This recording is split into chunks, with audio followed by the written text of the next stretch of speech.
Olá pessoal, sejam muito bem-vindos, sejam muito bem-vindas ao meu canal mais uma vez.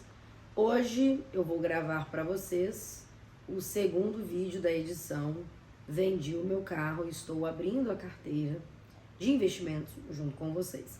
Lembrando que a ideia aqui não é incentivar ninguém a fazer venda de carro, caso tenha, e muito menos que vocês sigam a minha alocação de carteira, mas sim mostrar para vocês que algumas decisões financeiras, elas são muito mais pessoais do que financeiras, e a venda do carro foi uma delas, e eu construí uma carteira de investimentos para o meu perfil, na qual eu me encaixo muito bem, e essa carteira, ela terá aportes mensais, então eu fiz o primeiro aporte mês passado, no mês de julho, e o segundo aporte no mês de agosto.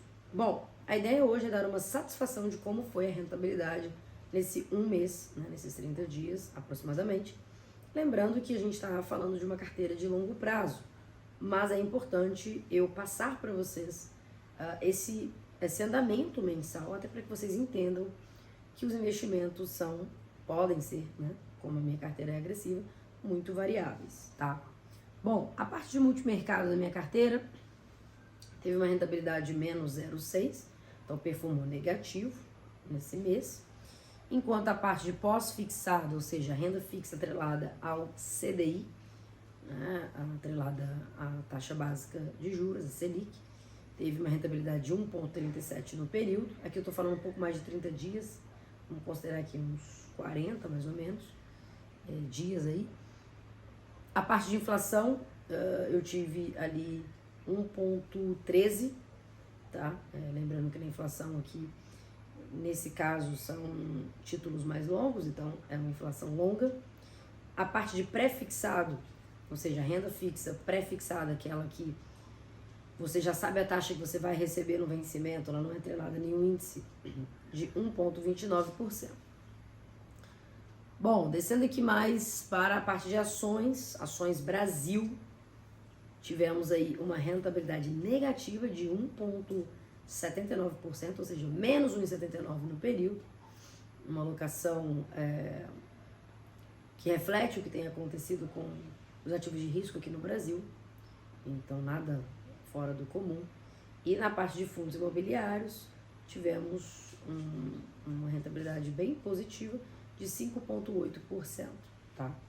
Por motivos de não querer abrir minha carteira, para que vocês não tentem copiar, eu sei que muitos aqui vão fazer isso tendo consciência, mas eu prefiro que não copiem, por isso eu prefiro não abrir quais são os ativos, mas sim as classes. Então, nós falaremos sempre de classe aqui e não dos ativos individuais, ok?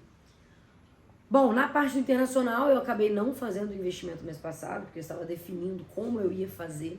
Se eu iria fazer direto uma alocação dolarizada, ou se eu iria fazer aqui no Brasil mesmo, através dos ETFs de índices globais, como por exemplo o IVVB11, que reflete o S&P 500, as 500 maiores empresas listadas nas bolsas americanas.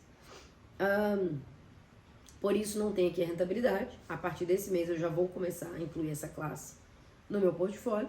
Eu defini que farei as alocações pelo Brasil, porque o valor é pequeno para que eu faça uma expatriação de portfólio, tá? Lembrando que esse ETF ele também tem a valorização cambial junto. Então, se o dólar sobe, junto com os ativos, perante o real, o ETF também sobe. Vale lembrar aqui que eu tenho alocações no exterior, não só em meios comuns, como corretora, como também em estruturas maiores, como uma Trust Account. Então, como essa carteira é uma carteira para simplificar a vida de vocês, eu vou fazer aqui pelo Brasil mesmo. Então, mês que vem eu já vou conseguir trazer para vocês o avanço do índice internacional. Um outro ponto que eu queria citar aqui, acredito que todos vocês já leram um livro, já ouviram falar de um livro chamado Psicologia Financeira. O Morgan Housel, que é o autor do livro, ele tem várias lições atemporais, ou seja, servem para qualquer momento. E tem uma lição que eu acho muito importante, muito interessante. Aliás, tem várias lições, mas tem uma que eu gosto particularmente. Eu quero puxar aqui o gancho do que eu falei com vocês hoje, em que Morgan diz que você não deve correr riscos excessivos, mas você deve correr riscos que te farão ficar dentro do jogo pelo maior prazo possível. Ou seja, se você corre muito risco, você sai do jogo do investimento, porque você não vai aguentar a volatilidade. Ou então você vai entrar em ativos muito agressivos e não vai aguentar e vai sair antes, vai vender. Então, por que eu digo isso? É muito frequente encontrar pessoas que querem resultados rápidos e carteiras de pouco prazo. Ou que falam que vão querer um jogo de longo prazo, mas a prática é muito diferente. E Morgan estava muito certo quando ele diz que você precisa se manter no jogo pelo maior tempo possível para que a mágica aconteça. E qual mágica é essa? Dos juros compostos. Então, juros compostos é o famoso juros sobre juros. Trazendo aqui para essa carteira, vejam que eu montei uma carteira agressiva. Então, eu estou muito tranquilo em ver aqui minha parte de ações caindo menos 1,79, 1,8. E eu sei que muitos de vocês não têm perfil para isso e certamente fariam um resgate dessa parte no primeiro mês. Só que o mercado ele é cíclico e da mesma forma que a renda variável cai, ela sobe. Claro que eu estou falando aqui de bons ativos. E se você não tem perfil para isso, você vai sair antes de colher o prêmio. Então quando ela voltar, vai voltar aqui 3, 4 vezes mais, muitas vezes, você não vai estar ali para colher esse prêmio porque você saiu antes, porque você não suportou essa volatilidade de mercado.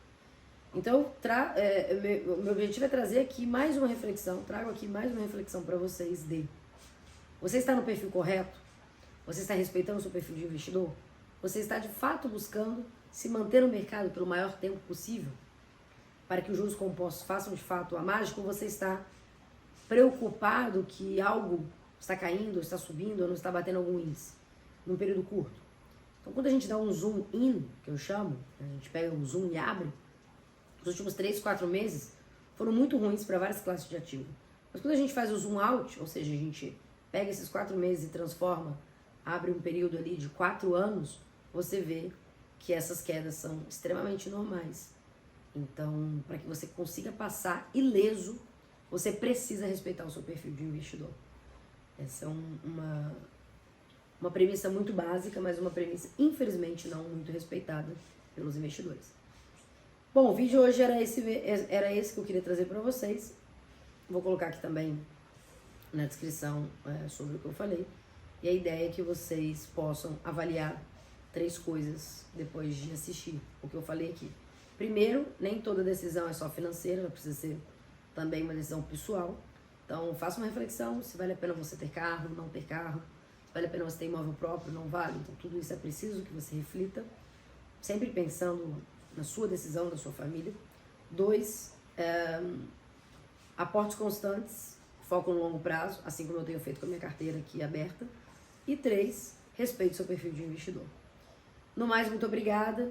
Aguardo vocês nos próximos vídeos e deixem aqui comentários, deixe seu like, se inscrevam no canal e principalmente sugestão de temas para trazer nas próximas edições. Até mais.